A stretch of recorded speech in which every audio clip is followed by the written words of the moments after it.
네, 말씀을 이렇게 대하고 또 말씀을 전할 때마다 참 영광스러운 마음입니다. 하지만 참으로 두렵고 떨립니다, 항상. 특별히 오늘 말씀을 묵상하면서는 참 마음이 힘들었습니다. 왜냐하면 제가 이렇게 살지 못하고 있기 때문에 그런 것이죠. 제가 이렇게 살지 못하는데 제가 설교자로 서가지고 여러분 이렇게 삽시다 이렇게 얘기를 해야 되는 것이 얼마나 고역이겠습니까? 그래서 오늘 지금 제가 나눠드리는 이 짧은 말씀은 누구보다도 저에게 그냥 하는 말로 그렇게 생각이 듭니다. 그래서 오늘 제가 전하는 이 말씀을 부디 그 설교자의 말씀을 듣지 마시고 그냥 하나님의 음성으로 또 저도 그렇고 이렇게 들으실 수 있으면 정말 좋겠습니다. 27절과 28절 제가 다시 읽어드리겠습니다. 그러나 너희 듣는 자에게 내가 이르노니 너희 원수를 사랑하며 너희를 미워하는 자를 선대하며 너희를 저주하는 자를 위하여 축복하며 너희를 모욕하는 자를 위하여 기도하라. 자, 원수를 사랑하고 미워하는 자를 선대하고 저주하는 자를 축복하고 모욕하는 자를 위하여 기도하라. 자, 이것을 저는요 극치의 사랑이다 이렇게 생각합니다. 극치의 사랑. 오늘 본문은 지난 토요일 본문에서 이어지고 있습니다. 지난 토요일의 본문은 네 가지 복 그리고 네 가지 화에 대해서 말씀 있었습니다. 그런데 그 관점에서 오늘 본문을 대하면 마치 그 모든 화를 다 복으로 바꾸라 이렇게 말씀하시는 것 같습니다. 왜냐하면 원수, 또 미워하는 자, 저주하는 자, 모욕하는 자 다 화잖아요. 근데 이러한 상황 가운데 우리가 있다 하더라도 그 모든 것을 다 복으로 대하라 이렇게 말씀하시니 이것이 얼마나 참 극치의 사랑인가, 극치의 말씀인가 이렇게 생각이 듭니다. 저희는 오늘 이 말씀뿐만이 아니고 오늘 있는 전체 말씀 다 그렇죠. 이 말씀을 순종하지 않는다 해서 누가 뭐라고 하겠습니까? 그렇지 않습니까? 원수를 사랑하지 않는다고 해서 누가 비난하겠습니까? 우리를 모욕하는 자를 위해서 우리가 기도하지 않는다고 누가 우리를 비난하겠습니까? 어쩌면은 그렇게 하는 것이 당연하다 이렇게 보지 않겠습니까? 차라리 옳은 말씀보다는 성경에 있는 차라리 눈은 눈으로 이는 이로 라고 하는 것이 오늘 말씀보다 더 쉬워 보입니다. 그렇지 않으십니까? 그래서 오늘 말씀이 다 그런 것입니다. 29절도 이렇게 얘기하시죠. 너의 이 뺨을 치는 자에게 저 뺨도 돌려대며 겉옷을 빼앗는 자에게 속옷도 거절하지 말라. 이런 식으로 내가 정말 당하고 또 빼앗기고 소위 바보처럼 산다면 내 인생이 어떻게 될까? 그리고 내 가족은 어떻게 살까? 내 자녀들은 이렇게 살라고 내가 얘기할 수 있을까? 솔직히 자신이 없습니다. 그래서 오늘 말씀은 정말 극치의 명령이다, 극치의 사랑이다 이렇게 생각이 드는데 오늘 말씀을 그래서 저는 제 자신에게 좀 비춰보면서 좀 묵상을 하게 됐습니다. 그러면서 그 세 가지 좀 제가 생각했던 그 묵상했던 것을 성도님들과 좀 나누고 싶습니다. 이 말씀이 저를 비추기를 원하는 것처럼 저의 그 짧은 묵상이 또 성도님들의 그 삶을 좀 비칠 수 있으면 좋겠습니다. 자, 첫 번째는 왜 이렇게 살기가 힘든 것인가? 첫 번째는요, 내 안에 있는 내 자아가 여전히 살아있기 때문이다 이렇게 생각이 들었습니다. 내가 살아있는 만큼 내가 보이는 것이고 내가 보이는 만큼 내가 중요한 것이죠. 그리고 내가 중요한 만큼 내가 늘 내 인생의 중심에 있어야 되고 판단과 모든 행동의 시작과 끝이 되어야 되는 것이 아니겠습니까? 요즘 저희가 어린 아이들을 보면서 자기밖에 모른다 이런 의미로 me 라고 한다고 해서 미 제너레이션 이렇게도 얘기합니다. 자기밖에 모른다, 모든 걸 다. 그런데 하나님의 말씀을, 오늘 이 말씀을 제가 대하면서 제 자신이 그렇게 보였습니다. 이 말씀이 힘든 이유는 그냥 나밖에 보이지 않기 때문이 아닐까. 어찌 보면은 나도 신앙생활하는 것이 그냥 나를 위한 신앙생활이 대부분이 아닐까. 그래서 미 제너레이션이다 이렇게 생각이 들었습니다. 선교지에 있는 한 자매가 좀 떠올랐습니다. 제가 오늘은 S 성도라고 부르겠습니다. S 성도. 제가 나중에 저희 목사님 책을 보시면 이제 저희 성도님들의 이야기가 다 그렇게 이니셜로 나오기 때문에 저도 그렇게 한번 오늘 홍보차 이렇게 S 성도의 얘기를 좀 해보겠습니다. 그 자기가 집을 이사하고 그리고 이사해가지고 이제 저희를 초청해가지고 그 예배를 드려달라, 이제 기도를 드려달라 이렇게 했던 날이었습니다. 그래서 이제 예배 마치고 갔죠.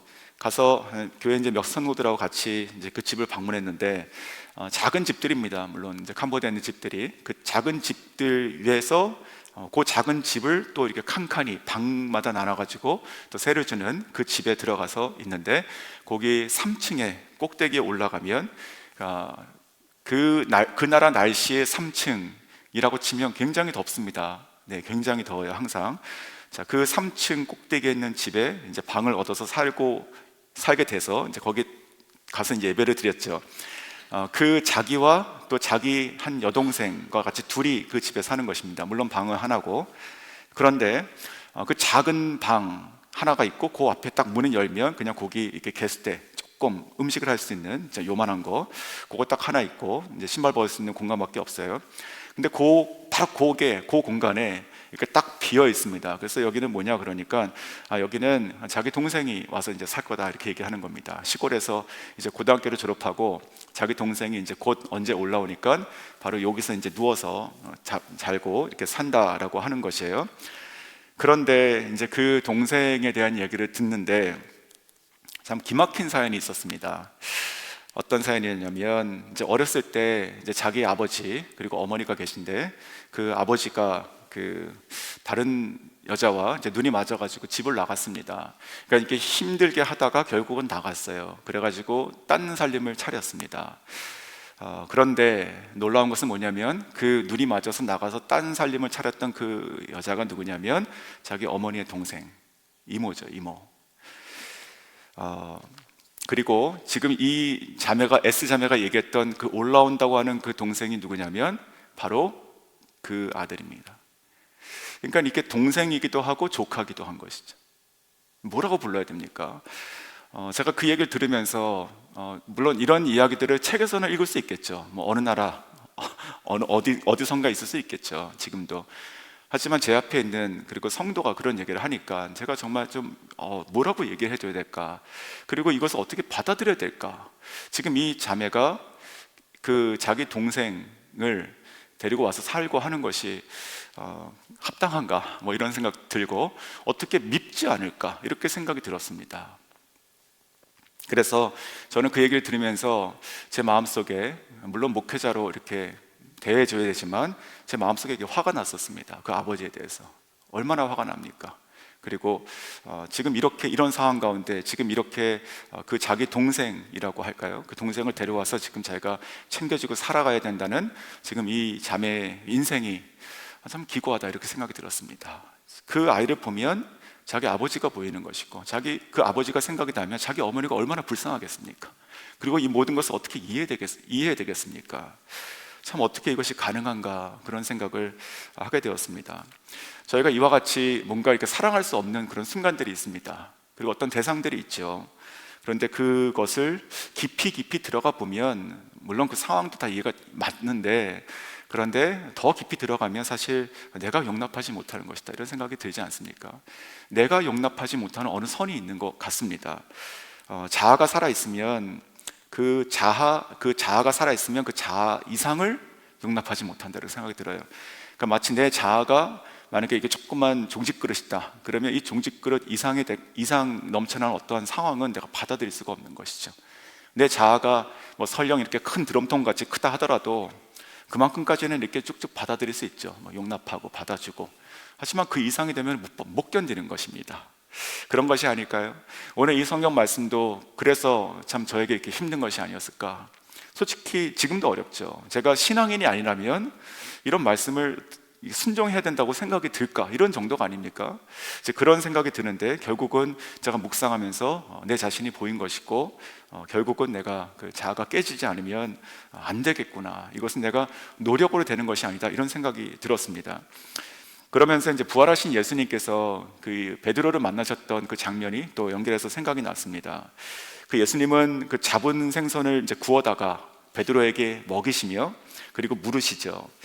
이렇게 물으십니다. 너가 나를 사랑하느냐, 이렇게 물으시죠. 요한복음 22장 보면 그때 베드로가 사랑합니다, 주님께서 아십니다, 이렇게 얘기하죠.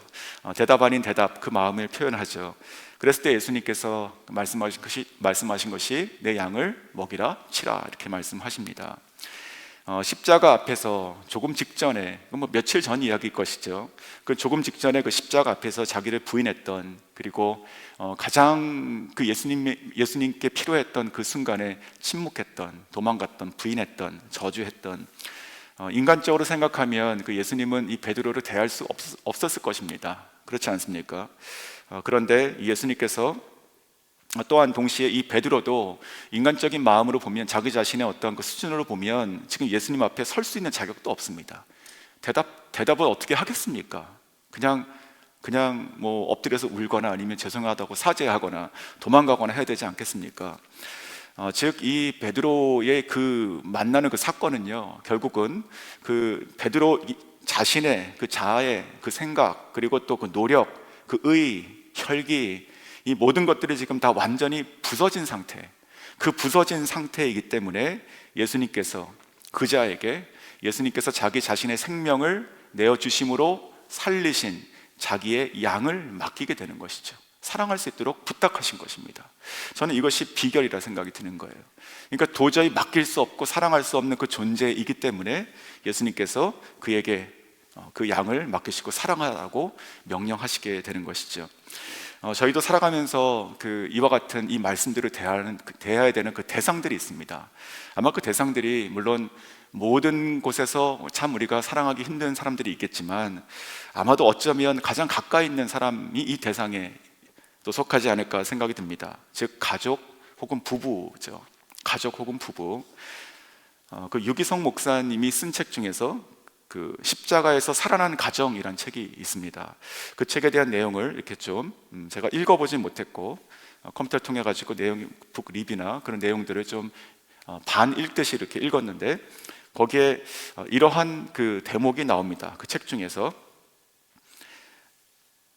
싸우기까지 할 정도로 무던히 노력했지만 행복한 가정을 이루지 못하는 이유는 그리스도 안에 있으면 이라는 비밀을 몰랐기 때문이다. 행복한 가정을 이루기 위해서 우리가 한 번도 시도해보지 않았던 방법이 있는데, 그것은 바로 남편과 아내가 그리스도 안에 있는 것이다. 별거 없는 말씀 같죠? 근데 정말 핵심이라 생각이 들었습니다. 남편과 아내가, 즉 무슨 얘기냐면, 우리가 남편과 아내가 좀 관계가 서운할 때라도 그럴 때 서로 노력하잖아요. 근데 노력은 하지만 연합되거나 사랑에 이르지 못하는 경우들이 있어요. 더 힘들어질 수가 있고. 왜 그럴까 생각하면 그 노력하는 그 주체가 있는 거예요. 자기가, 내가, 그리고 상대방이 나의 생각과 노력에 들어와 줘야 되는 거예요. 이게 자아가 계속 있죠. 그러니까 두 자아가 부딪히니까 이게 되겠습니까?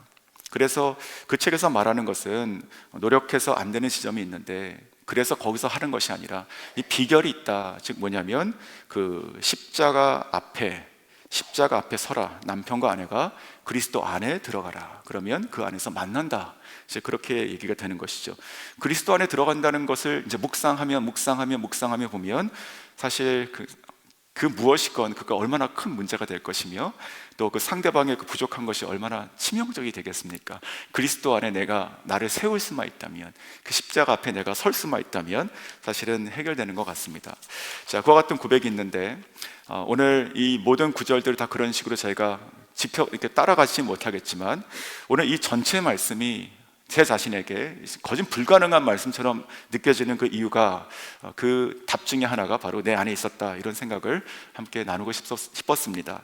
그래서 저희도 이러한 말씀을 대하고 또 이런 말씀을 저희가 순종해 갈 수 있다라고 하는 것은 어떠한 뭐 스킬이 부족한 것도 아니고 아니면 우리의 믿음이 부족한 것도 아니고 그런 것이 아니라 정말 내 힘으로 하기 때문에 안 되는 것 같습니다. 저희가 그리스도의 사랑으로 하는 것이죠. 그래서 오늘 이 말씀을 보시며 아침에 기도하실 때 혹시 이게 걸리는 부분이 있으시다면, 지금 상황 가운데 하나님 먼저 내가 깨어지고 내 자아가 다시 십자가 앞에 못 박혀서 내가 이 말씀을 내가 그대로 받을 수 있도록 나에게 은혜 달라고 기도하시는 저 여러분 될 수 있기를 원합니다. 자, 두 번째, 왜 이 말씀이 그렇게 힘든 말씀인가? 두 번째는요, 바로 내 안에 예수님의 은혜가 부족하기 때문이다, 이렇게 생각이 들었습니다. 자, 은혜가 부족하기 때문이다. 자, 십자가 다 뭔지 아시죠? 죄사함 다 이해하시죠? 그리스도의 사랑, 은혜 다 아시죠?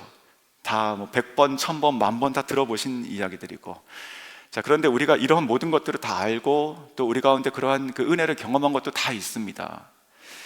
그런데 왜 이 말씀이 힘든가라고 보면 몰라서 못하는 것이 아니고 은혜를 경험하지 않아서 못하는 것이 아니라 그 은혜가 부족하기 때문이 아닐까 이런 생각이 들었습니다. 가령 여기 지금 물병이 하나가 있는데 이 물병 하나가 있으면 이만큼의 물이 있으면 제가 설교 시간 내내 목마르지 않을 수 있습니다.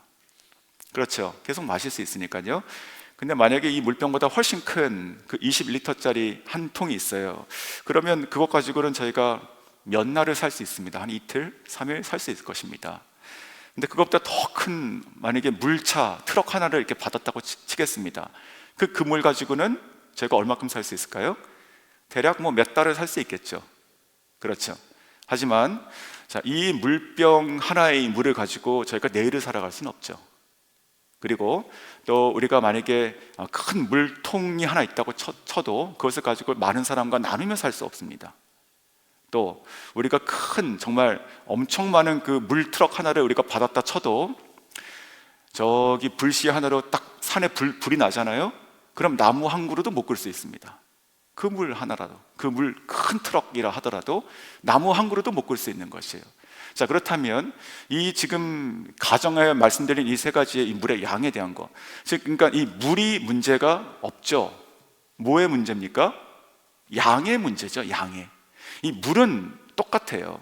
그렇죠? 이게 무슨 슈퍼 내추럴한 무슨 물이 아니라 물은 똑같습니다. 근데 그 물의 양에 따라서 내가 오늘 하루를 견딜 수도 있는 것이고 내가 며칠을 견딜 수도 있는 것이고 내가 산에 온 산이 불타 있는 것은 내가 끌 수도 있는 것이죠. 양의 문제다 이런 생각이 듭니다. 자, 그러한 관점으로 29절과 30절을 제가 읽어드리겠습니다. 너의 이 뺨을 치는 자에게 저 뺨도 돌려대며 내 겉옷을 빼앗는 자에게 속옷도 거절하지 말라. 내게 구하는 자에게 주며 내 것을 가져가는 자에게 다시 달라 하지 말라. 조금 전에 먼저 나눴던 그 27절과 28절은요 어찌 보면은 그 반대의 사랑의 어떤 그 개념이었습니다. 오늘 이 말씀 전체가 극치의 사랑이고 즉 이 화를 복으로 바꾸는 것이죠.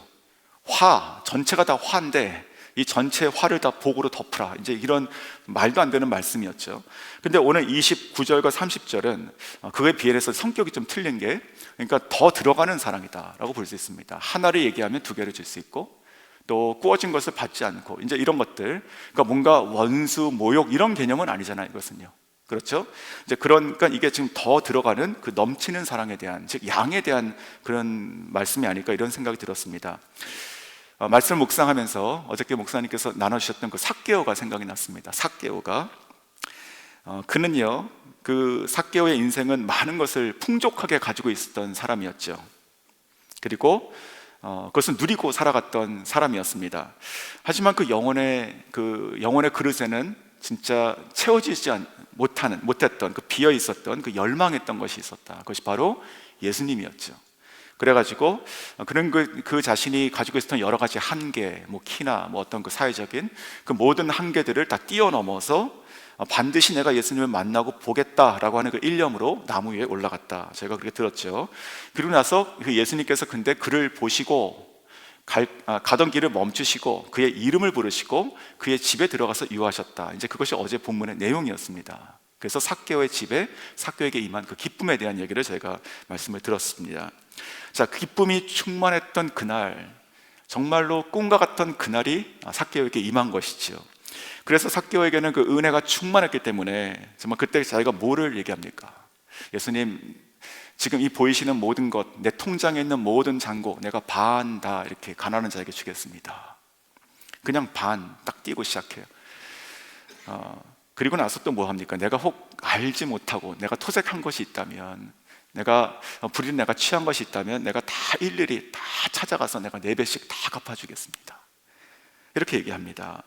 자, 그러면서 이제 그것이 이제 충만하게 되는 것이, 그 기쁨이 그 집에, 그 삭개오의 그 삶으로, 행동으로 충만하게 이렇게 나가게 됐던 그 본문을 제가 봤었죠. 자, 그것을 생각하시고 오늘 본문을 생각해 보십시오. 그 삭개오에게 만약에 예수님께서 이렇게 말씀하시는 거예요. 너의 뺨을 치는 자에게 이 뺨도 내어주며 너의 겉옷을 빼앗는 자에게 속옷도 내어줄 수 있냐, 이렇게 물어보시는 거예요. 삭개오가 뭐라고 대답했을까요? 네, 주님. 저는 이렇게 대답했어 생각이 듭니다. 안 그렇습니까?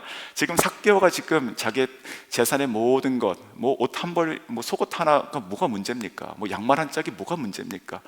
그러니까 이 삭개오는 은혜가 충만했습니다. 정말 그 안에도 충만하고 그 집에 은혜가 충만했어요. 그래서 이러한 말씀은 걸림이 안 되는 것이에요. 걸림이. 저희가 이 돌덩어리가 있잖아요. 돌덩어리. 뭐 이렇게 들기도 힘든 이 스피커 같은 이 돌덩어리가 있다고 치겠습니다. 이 돌덩어리 가지고요, 저기 산에 올라가면 이렇게 개울이 시냇물이 흐르잖아요.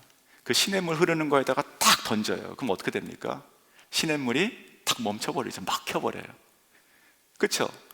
근데 이 돌덩이를 가지고, 아니 이런 돌덩이 한 10톤, 10트럭 가지고 간다고 치겠습니다. 저기 포토맥강 가가지고 다 쏟아 부어버려요. 강이 꿉쩍이라도 하겠습니까? 뭐지? 탁 털고 그냥 흐르는 대로 흐르는 거예요. 그렇지 않습니까? 은혜의 양이에요. 은혜의 양. 그러니까 뭐가 걸린다, 뭐가 자꾸만 이렇게 부딪힌다, 내 자아가 걸리는 것 혹은 은혜가 부족한 것이 아닐까요? 오늘 이런 말씀들이 우리 가운데 이렇게 힘들어요. 그리고 누가 막 생각이 나요. 억울해요. 가서 내가 때려주고 싶어요. 나를 친 사람을. 다 이해가 되죠, 인간적으로. 그렇게 한들 누가 뭐라고 비난하겠습니까? 사람이 맞고 살지 말고 차라리 가서 너 친구 때리고 와라, 이렇게 얘기하지 않습니까? 그렇잖아요. 싸우지 마라. 싸울 거면 때리고 와라. 그것이 요즘 살아가는 아이들을 키우는 방법이 아니겠습니까? 솔직하기 위해서. 근데 그런 게 아니라 이런 말씀들이 그대로 정말 예수님 말씀이 이렇게 들어올 수 있다는 것은 삭개오가 생각이 난 것이에요. 이 삭개오에게는 이런 말씀이 문제가 안 됐을 것이다. 예수님, 네 알겠습니다. 뭐 딴 것도 말씀하실 거 없으세요? 속으시면 되겠습니까? 이렇게 얘기하지 않았을까요? 자, 그래서 오늘 이 말씀 보시면 진짜 그 한량없으신 그 예수님의 은혜, 오늘 35절 마지막에 뭐라고 말씀하시냐면 이렇게 말씀하세요. 그는 은혜를 모르는 자와 악한 자에게도 인자하시니라. 이게 예수님 말씀이거든요. 그러니까 예수님을 가리키는 말씀이에요. 예수님께서 어떤 분이시라고요? 은혜를 모르는 자에게 혹은 악한 자에게도 인자하신 분이시다. 우리가 이 말씀 너무 감사히 여기잖아요. 이 말씀 때문에 살았다고 너무 기뻐하잖아요. 그런데 딱 뒤 돌아가지고는 마치 그 1만 달란트 그 비유처럼 작은 돌덩이가 자꾸만 걸리는 거예요. 그건 도저히 뺨 맞으면 안 되는 것이고, 도저히 이 양말 하나도 못 나누는 것이고. 근데 예수님께서 은혜를 모르는 자 그리고 악한 자에게 인자하신 분인 것처럼 그 은혜를 자꾸 고백하고 살아가는 저희들도 그 하나님의 은혜가 저희들에게 조금 더 넘쳤으면 좋겠습니다. 그러면 그런 넘치는 그 순간순간마다 오늘 이 말씀들이 물론 굉장히 극치의 사랑인데 저희가 살아가면서 혹 하나씩 할 수 있는 사람이 되지 않을까, 그렇게 소원하게 되었습니다. 자, 세 번째, 마지막입니다. 세 번째는요, 우리 말씀 보면서 제가 묵상한 것은 예수님이 보이지 않기 때문이다, 이렇게 생각이 들었습니다. 이 말씀이 어렵고 힘든 것은 바로 우리 눈에 예수님 보이지 않기 때문이다. 저희 교회에 있는 어떤 집사님의 간증을 들었습니다. 자기가 그 중학교 2학년 때 서울의 목동에 살았는데, 그 목동에 살면서 그때 중학교 2학년 때 그 예수님 믿는 것이 너무나 좋았다고 합니다. 그러니까 순진하게 순수하게 믿는 그런 때인 것이죠. 그래서 어느 날 자기 아파트에서 이렇게 맞은편 아파트를 보는데 그 목동 아파트가 27층이었대요, 건물이. 그 27층 아파트에 저녁에 되니까 이제 불들이 하나씩 들어오죠, 이렇게 사람이 저녁에. 근데 어느 순간 그것이 뭘로 보였냐면, 야, 저렇게 수많은 사람들이 사는데 예수 믿지 않는다면 저 사람들 다 지옥 가겠네, 이런 생각이 들었답니다. 다 지옥 가겠네. 그러면서 순간적으로 안타까움과 두려움이 확 들어왔대요. 저기 앞에 있는 저 수많은 사람들이 다 지옥 가면 어떡하나. 자, 여기까지는 저희도 그런 생각을 할 수 있죠. 그런데 이 집사님의 간증이 뭐였냐면, 그래서 그 다음날 학교 갔다 와서 이제 그 집들을 찾아간 거예요. 찾아가서 그 1층부터 쫙 올라가면서 문을 두드리면서, 그러니까 이제 거기에 있는 보통 뭐 엄마들이 이제 나와서 누구세요? 하고 이제 문을 열잖아요. 근데 보니까 이제 애 중학교 2학년. 근데 그 아이가 너무나 순진하고 너무나 간절하게 하는 얘기가 예수 믿으세요. 예수 믿으세요. 그래서 그 어른들이 보통 뭐 이렇게 뭐 다른 뭐 전도하시는 분들이 오면 뭐 이렇게 어른들이 와가지고 하면 됐습니다. 우리 교회 나가요. 안 믿어요.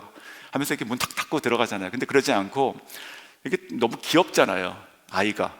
그래가지고 그렇게 타일렀대요. 알겠으니까 너 가서 공부해라. 이렇게. 네, 알겠으니까 가서 공부해라. 근데 이제 이 집사님은 그게 진짜 너무 간절했던 것이에요. 그래서 계속 올라가면서 계속 문을 두드리고, 또 언젠가는 이제 교회에서 선교 헌금을 하는 때가 있었대요. 그래서 자기가 이것을 진짜 이 선교는 뭐 전도하고 연결된 거잖아요. 이게 환경만 틀린 거지. 그렇구나. 이 선교 헌금을 통해 가지고 또 저기 지구 저편에 있는 사람도 구원해야 되는구나. 안 믿으면 지옥 가니까 똑같은 것이죠. 그래서 자기가 조그만 그 박스를 만들어 가지고 또 두드리고 다녔답니다. 선교 헌금 하세요. 선교 헌금 하세요. 그래가지고 그것도 귀엽게 보이셔가지고 뭐 이렇게 동전 같은 거 뭐 500원, 100원 뭐 이런 것도 막 넣으시고 그랬다고 합니다. 자, 그 얘기를 하는 거예요. 제가 그 얘기를 들으면서 너무나 귀하다 생각이 들었습니다. 뭐가 귀하냐면 그때 그 중학교 2학년짜리 아이가 뭘 받길래 그랬을까 이렇게 생각이 든 거예요. 뭘 받길래? 그렇잖아요. 우리가 아이들에게 뭘 이렇게 뭐 선행을 시킨다든가 뭘 심부름을 시켜요. 그럼 대가가 있잖아요. 대가. 근데 이런 그 집사님의 그 어린 때의 그 행동을 만약에 어떤 대가를 주고 시켰다고 하면 뭘 줘야지 그렇게 하겠습니까? 저는 뭘 줘도 안 할 것 같습니다. 뭐 그렇게 창피하고 뭐 그런 일을 누가 하겠습니까? 그렇잖아요. 그러니까 이 움직인 것은 하나님께서 불어넣어 주신 것인데, 저는 그래서 그 말 들으면서 그런 생각이 들었어요. 도대체 그때 뭘 봤지? 그 중고등부 예배 가가지고 무슨 소리 들었고 뭘 봤지? 그렇기 때문에 정말 그 어린아이가 진짜 그 27개 아파트로 돌아다니면서 문을 두드리면서 예수 믿으라고 했지. 저는 그 생각이 들면서 너무 귀하다 생각이 들었어요. 그때 그 아이가 30년이 지나가지고 어저께 그 전도폭발 그 2기 듣겠다고 와서 앉아 있었던 것이죠. 그래서 마음속에 이렇게 기도가 들었습니다. 하나님, 저 집사님이 30년 전에 그렇게 문을 두드렸던 그 아이인데, 하나님 다시 이 훈련을 통해 가지고 진짜 복음으로 충만하게, 그래서 누군가에게 가서 또 이제는 더 훈련되고 무장되고 더 간절함을 가지고 누군가를 깨우고 살리는 사람으로 삼아달라고 그렇게 기도하게 되었습니다. 자, 오늘 이 말씀을 보면 전 똑같다 생각이 들어요. 오늘 첫 번째 그 27절에 이렇게 시작하죠. 그러나 너희 듣는 자에게 내가 이르노니, 너희 듣는 자에게 내가 이른다. 즉, 이게 무슨 말일까요? 그러니까 지금 이 본문이 지금 연결되고 있는 거예요. 그러니까 전 본문, 토요일 본문하고 연결되고 있는데, 이 토요일 본문의 네 가지 복과 네 가지 화를 얘기하고 있는 그 본문의 시작은 20절입니다. 그러니까 6장 20절이에요. 근데 6장 20절 토요일 본문을 보시면 이렇게 시작합니다. 예수께서 눈을 들어 제자들을 보시고 이르시되, 그렇게 써 있죠? 자, 그러면 이제 그것을 두 가지를 이제 합쳐 보십시오. 예수님께서 그들을 보시며 그들의 눈을 마주치시며 그 보고 있는 자들에게 지금 말씀으로 들려주고 계신 것이죠. 그렇죠? 그러니까 이 말씀이 그냥 어느 경전에 있는 어느 성인이 얘기한 어떤 뭐 잠언 혹은 격언 아니면 가르침이라고 하는 게 아니라, 지금 내 앞에 계신 예수님께서 나를 보시고 나에게 그 음성으로 나에게 들려주시는 음성인 것이죠. 즉, 예수님이 보이면 저는 이 말씀이 들린다고 생각이 듭니다. 그러니까 우리가 이것이 부딪히는 것이 안 들리는 거하고 똑같지 않습니까? 야, 이게 이렇게 살면 돼? 이건 아니지. 여기까지는 난 못해. 우리가 이것을 거부하진 않지만, 내가 크리스찬이지만 이것까진 못하지. 내가 원래 이래. 그것도 자기 의고 교만입니다. 성도 여러분, 주님께서 그렇게 말하기를 원치 않으시죠. 그렇죠? 우리가 들리지 않는 것은 우리 앞에 계신 예수님께서 보이지 않기 때문에 이런 말씀들이 안 들리는 것이 아닌가, 내가 이 말씀들이 부딪히는 것이 아닌가, 이렇게 생각이 들었어요. 그래서 오늘 말씀 묵상하면서 이렇게 한번 가정했으면 좋겠습니다. 지금 이 상황에, 이 현장에 우리가 한번 가보자. 우리가 가서 내 앞에서, 우리가 이게 성경으로 읽는 것이 아니라 내 앞에 계신 예수님, 나와 눈을 마주치시고 나에게 말씀하시는 그 예수님을 생각하며 그 음성을 한번 들어보자. 그러면 들리지 않을까? 나에게 그렇게 해달라고 얘기하시는 거잖아요. 한번 지금 속으로 말씀해 보세요. 누구야? 자기 이름 넣어보시고요. 누구야? 너 이렇게 사라질 수 있지 않겠냐? 이렇게 한번 생각해 보세요. 그러면 거기서 예수님한테 예수님 말도 안 되는 얘기 하지 마십시오. 인간적으로 그것은 불가능합니다. 그렇게는 못할 것 같습니다. 내가 그렇게 못 살아도 그렇지 않겠습니까?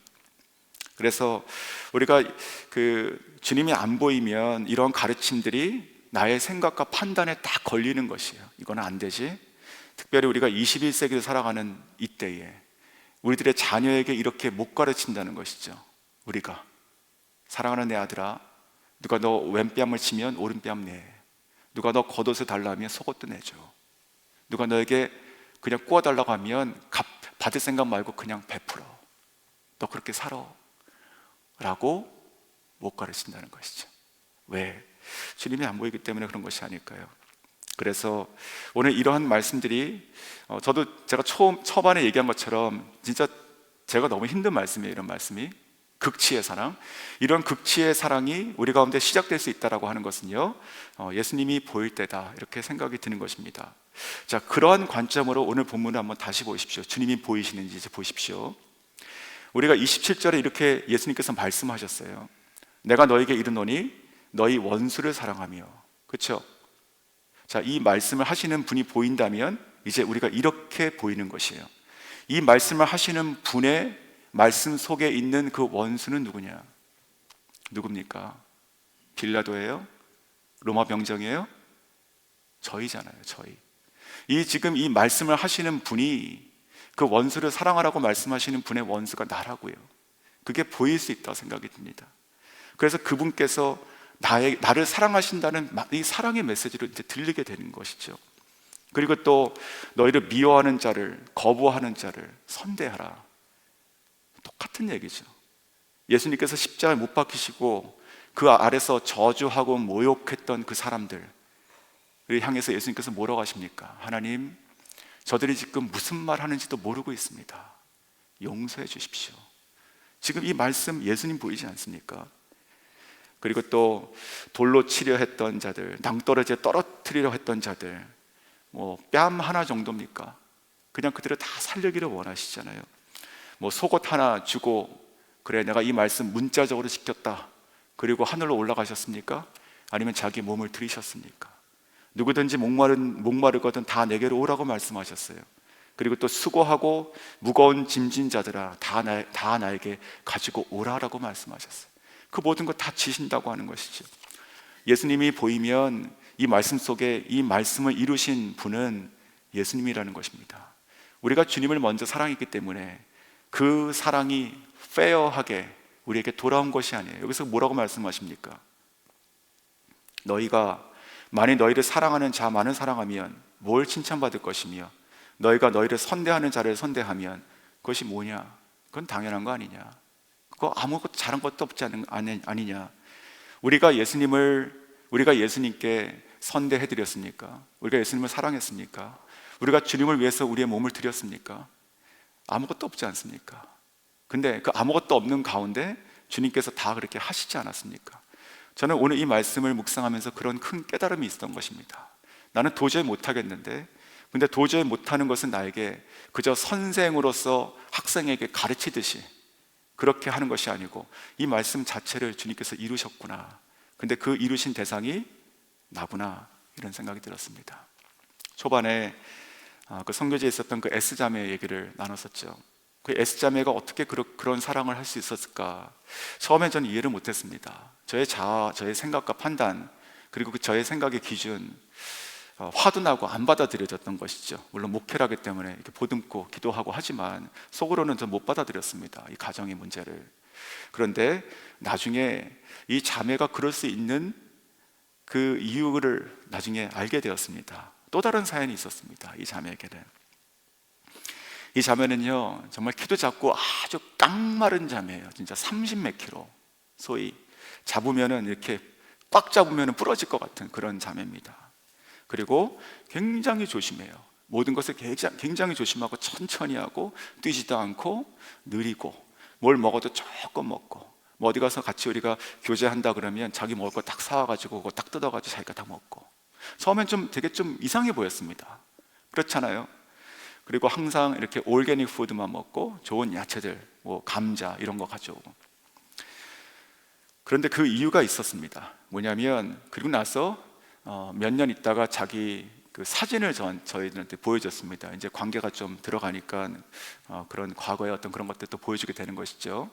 그 사진을 봤는데 그 사진에 있었던 그 자매가 어떤 모습이었냐면 그 병원에서 누워있는 수술을 기다리는 모습이었습니다. 어떤 수술이었냐면 뇌 수술을 했던 사진이었고 물론 머리 다 밀었죠. 그리고 이쪽에 사진을 보니까 이쪽에 그 열어일고 꼬맸던 자국이 이제 이렇게 쫙 나 있었어요.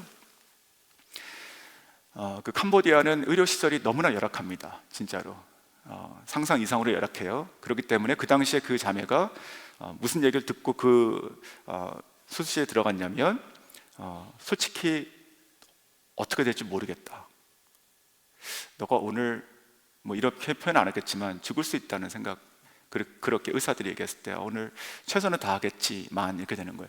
그런 상황에 들어갔던 것이에요. 그리고 하나님의 은혜로 나왔죠. 저는 그것이 이 자매의 사랑의 그 비결이라 생각드는 것이 뭐냐면 이 자매가 죽음 앞에 선 것이고 그 죽음 앞에서 정말 그 하나님의 그리스도의 은혜로 살아난 것이잖아요. 그 자기가 완전히 죽을 수밖에 없다는 그 상황 가운데 직면했다가 살아난 것에 대한 은혜가 있었기 때문에 바로 그 살려주신 그 예수님이 은혜가 있었기 때문에 인간적으로는 받아들일 수 없는 자기 아버지의 그 외도의 아들을 자기 동생이라 여기며 자기가 일하고 대학 등록금까지 대고 있었다는 것이죠. 자, 그래서 오늘 이 말씀을 보면서 그런 생각이 듭니다. 우리도 이 극치의 사랑을 할 수 있기를 소원하시면 좋겠고 이것은 내 것이 아니다 이렇게 말하시고요. 내가 할 수 없지만 내가 할 수 있기를 소원하시면 좋겠습니다. 내가 할 수 없지만 그래서 정말 나의 죄를 사해 주시고 자녀 삼아 주신 그 예수 그리스도가 보이면 그분의 사랑과 희생과 그 구원이 보이면 그러면 우리 또 용기를 내서 시작할 수 있지 않을까. 그래서 오늘 이 말씀을 통해서 제 마음 가운데 이렇게 기도하면서 제가 설교문을 마치게 됐는데 진짜 원수를 사랑하지 못하고 또 나에게 작은 손해를 준 것도 내가 분해하고 용납하지 못하는 이 못난 사람을 주님께서 사랑해 주셨습니다. 주님 다시금 저에게 힘을 주셔서 제가 그리스도의 사랑을 말하는 자인데 그것을 더 정말 깨닫는 자가 되게 해주시고 내가 지금 내 주변에 있는 내 가족, 내 아내, 내 자녀 또 내가 만나는 사람들을 정말 그리스도의 사랑으로 내가 용납하고 사랑할 수 있도록 힘을 달라고 기도하게 되었습니다. 그래서 35절을 제가 읽어드리고 말씀을 마치겠습니다. 35절 오직 너희는 원수를 사랑하고 선대하며 아무것도 바라지 말고 꾸어주라. 그리하면 너희 상이 클 것이요 또 지극히 높으신 이의 아들이 되리라. 사랑하는 성도 여러분, 우리가 이 극치의 사랑을 품고 살아가는 우리의 삶이 존귀한 것입니다. 그리고 그러한 삶이 우리를 어떻게 만든다고요? 우리가 하나님의 아들의 형상을 닮아가는 사람으로 만드신다는 것을 꼭 담으셨으면 좋겠습니다. 그러한 사람, 정말 그리스도의 형상을 닮아가서 점점 예수님과 같이 되어가는 저 여러분 될 수 있기를 주님의 이름으로 축원합니다.